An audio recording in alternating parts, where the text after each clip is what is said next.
My prayer time this morning, it's around noon. And the good Lord gave me an interesting passage out of the book of Jeremiah, KJV, Jeremiah 50. So, many nations consider Israel and the American eagle, the Iron Eagle, to be one and the same, and they call one the little Satan and the other one the big Satan. And America was great as long as it gave out the one true gospel of the living God. The one true gospel. Not all this mishmash of baked beans and wieners that we're giving out now. That Paula White garbage. So there's going to be a blood moon tonight. Blood moon is God's way of communicating and getting our attention. Sometimes things happen immediately, sometimes not.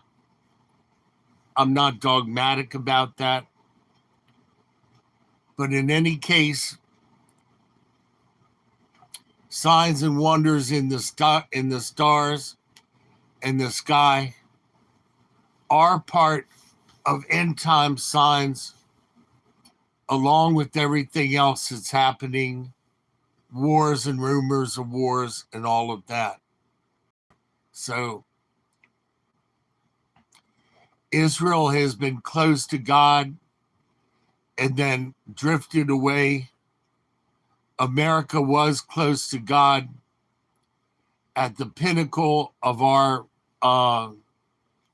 nationhood. We were close to God. We loved on God. Defended God. We espoused the things of the kingdom. Now that's not the way it is.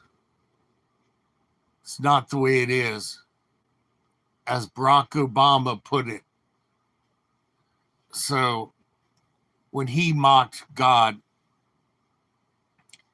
and he said America was no longer a Christian nation, that's because the progressives, in their deceitfulness, they flooded this country with a whole bunch of people that they think are going to be Democratic voters. But for the most part, the people they flooded the country with are Islamists. And they've let this whole great big fifth column into the country and literally used our Air Force planes and all to disperse these people all over the country. So, in any case, like I said, there is no golden age of Trump. There is no golden age of America coming.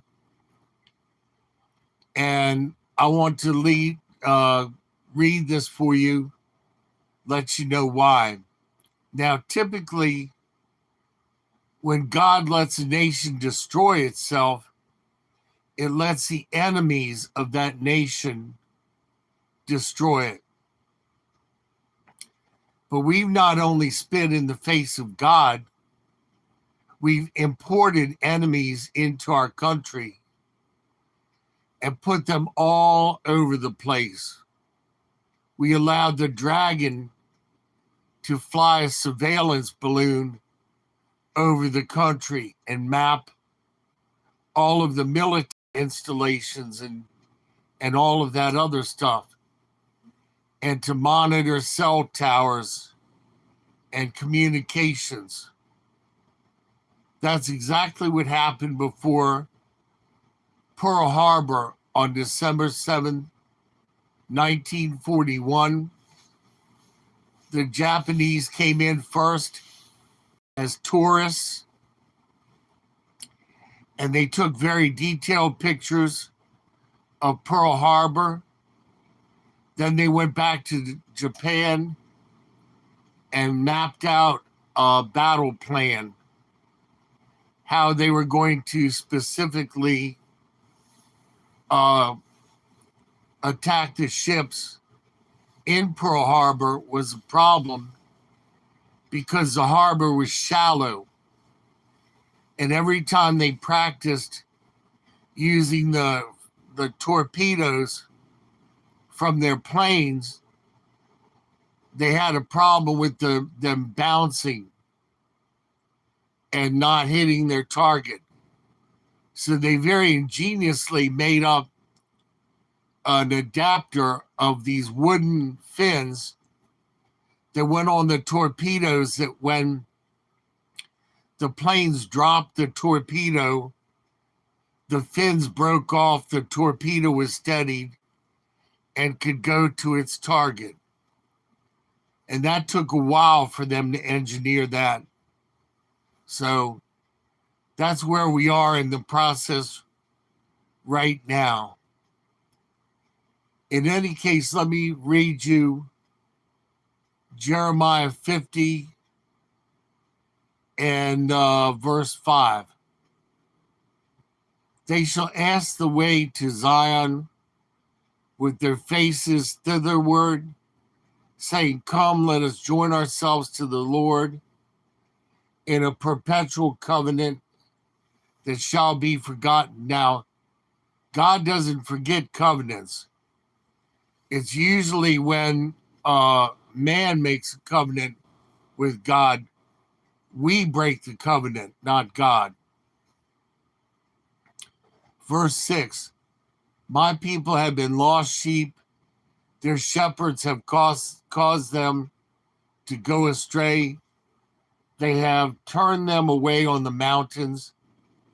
They've gone from mountain to hill, and they have forgotten their resting place. So the false prophets, your Paula Whites and all the rest, they took the sheep away from their mountainous resting place and from places of safety down the hill to where they're vulnerable. All right. All that found them devoured them, and their adversaries said, listen to this very carefully. All that found them devoured them, and their adversaries said, we've done nothing wrong, because these people sinned against the Lord, the habitation of justice, even the Lord, the hope of their fathers. So the adversaries, in destroying these people that were outside the will of God, said that they were justified because the people drifted away and despised the one true living God. So again, we're in Jeremiah 50. Jeremiah 50. Remove out of the midst of Babylon, go forth to the land of the Chaldeans, and be as the goats before the flocks. For lo, I will raise and cause to come up against Babylon an assembly of great nations from the north country. They will set themselves against her, and from thence she shall be taken. Their heirs shall be of a mighty expert man. None will return in vain. It means that everything that's shot at them will strike, all right, as an expert adversary. And Chaldea shall be a spoil. All that spoil her will be satisfied, says the Lord.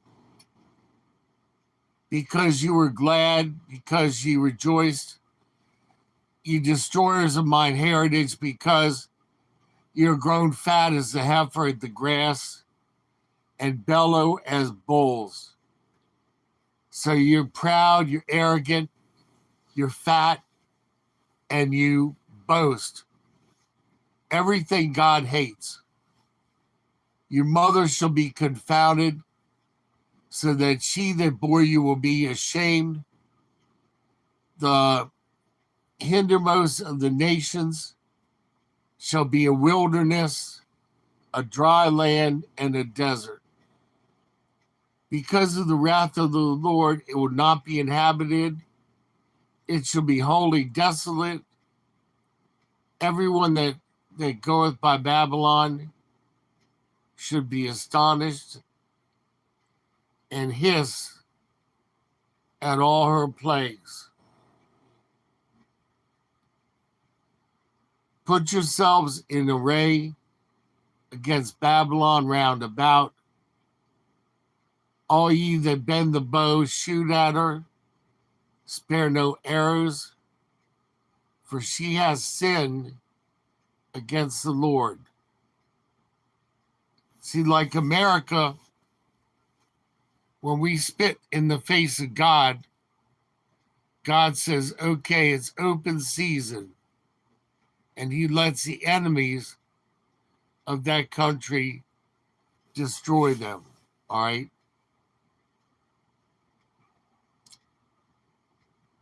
Shout against her round about.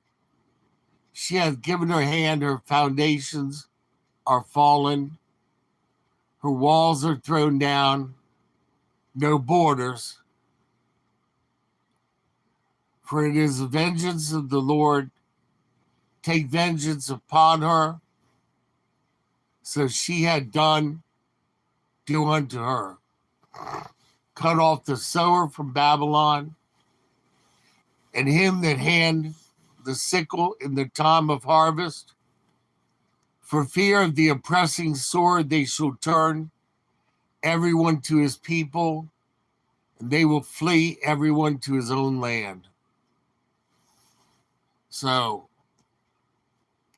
when you spit in the face of God, you're going to get scattered.